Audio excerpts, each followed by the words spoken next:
आजीवन सजारू मुक्त हेले कारागार रे 15 वर्ष जीवन कटाई सुकांत भूमिया जेल भितरे उत्तम व्यवहार श्रृंखलित चरित्र और विभिन्न कार्य सक्रिय भागीदारी तांको आजीवन कारागार मुक्त करा जायछि।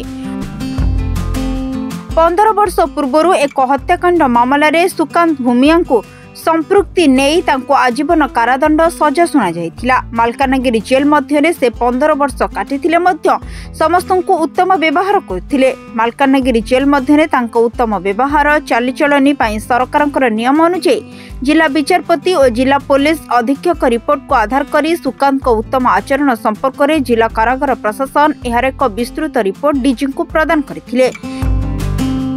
एही रिपोर्ट को ओडिशा सरकार पाखक पठा जाइथिबा बेले पुनर्विचार निमंते आवेदन होइथिला।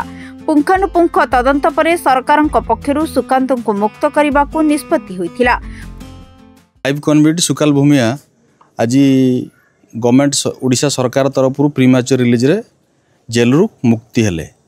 तांकर जेल रे थिबा भितरे से आजीवन सजा पाइथिले एवं तांकर चालीचलन आचार व्यवहार परिवर्तन होला परे सरकार नियम अनुसार जिला मजिस्ट्रेट रिपोर्ट एवं एसपी रिपोर्ट को बेस करी आमे गोटे रिपोर्ट डीजी सार को देइथिलु।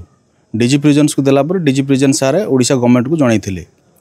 ओडिशा गवर्नमेंट गोटे सेंटेंस रिव्यू बोर्ड अच्छी सेट्रे पुनर्विचार निमंते आवेदन करा जाइथिला। पुनर्विचार सरकार ताकू पुंखानुपुंख आलोचना परे तांकू आज रिलीज रे छाड़िया पई गवर्नमेंट ऑर्डर देले एवं गवर्नमेंट ऑर्डर फले आज से जेल रु मुक्ति हेले।